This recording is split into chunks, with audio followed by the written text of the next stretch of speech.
The Kolhapur urban बँकेतील 9 संचालक सलग 10 वर्षापेक्षा जास्त कालावधीसाठी संचालक आहेत.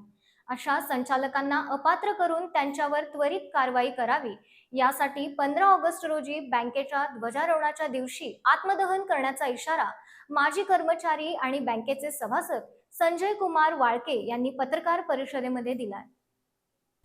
कोल्हापूर शहरातील गंगावेश येथील द कोल्हापूर अर्बन कोऑपरेटिव्ह बँकेचे 9 संचालक गेली 10 वर्षापासून जास्त काळ बँकेत ठाण मांडून बसले आहेत. पण शासनाच्या बँकिंग रेग्युलेशन ऍक्ट 1949 मधील कलमानुसार सलग 10 वर्ष किंवा त्यापेक्षा जास्त कालावधीसाठी जे संचालक आहेत त्यांना अपात्र ठरवण्याची तरतूद करण्यात आली आहे. हा कायदा 1/8/2025 रोजी करण्यात आला. त्यावेळीपासून द कोल्हापूर अर्बन बँकेचे 9 संचालक रिझर्व्ह बँकेचे प्रतिनिधी म्हणून कार्यरत असलेले बँकेचे मुख्य कार्यकारी अधिकारी विजय बोरगावकर हे असतानाही त्यांना अपात्र का ठरवले जात नाही, तसेच त्या 9 संचालकांबाबत कोणतेही कागदपत्र व्यवहार बँक का करून घेत नाही, असा सवाल बँकेचे माजी कर्मचारी व सभासद संजय कुमार शशिकांत वाळके यांनी पत्रकार परिषदेत केला आहे. दी कोल्हापूर अर्बन कोऑपरेटिव्ह बँक या बँकेमध्ये 10 वर्षापेक्षा जास्त अधिक काळ असणाऱ्या संचालकांचं पद रद्द करण्यासाठी रिझर्व्ह बँकेनं 1/8/2025 पासून झाल्या कायद्यानुसार पद रद्द व्हावं म्हणून कळवलेलं आहे.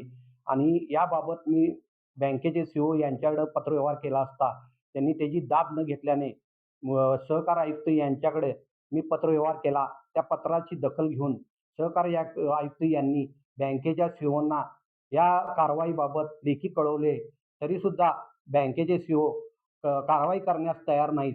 म्हणून मी 15 ऑगस्ट 2026 रोजी आत्मदहन करत असल्याबाबतचं लेखी पत्र बँकेचे CEO यांना दिलेलं आहे व इतर ठिकाणीही दिलेलं आहे. मी या बँकेचा माजी कर्मचारी असून विविध पदावर मी काम केलेलं आहे. परंतु बँकेत चाललेले अनेक गैरव्यवहार आहेत, ते गैरव्यवहार थांबावेत व बँकेत चाललेले गैरव्यवहारात वाढत चाललेले आहेत. आणि ही बहुजनांची बँक आहे, ही बहुजनांची बँक टिकली पाहिजे ह्या उद्देशाने मी हे पत्रव्यवहार केलेला आहे. आणि या पत्रव्यवहाराला दखल न घेतल्याने 15 ऑगस्ट 2026 रोजी मी आत्मदहन करणार आहे, हे निश्चित आहे असं निवेदन देऊनही दाद दिल्यामुळे आणि बँक वाचल आणि सहकार वाचल यासाठी माझे प्रयत्न कायम राहणार आहे. सदर 9 संचालकांनी बँकेमध्ये अनेक गैरव्यवहार केल्याचेही यावेळी पत्रकार परिषदेमध्ये वाळके यांनी सांगितले. तरी तत्काळ 9 संचालकांवर कारवाई न केल्यास 15 ऑगस्ट रोजी ध्वजारोहणच्या ठिकाणी आपण आत्मदहन करणार असून याला सर्वस्वी बँक प्रशासन जबाबदार राहील, असा इशारा दिलाय.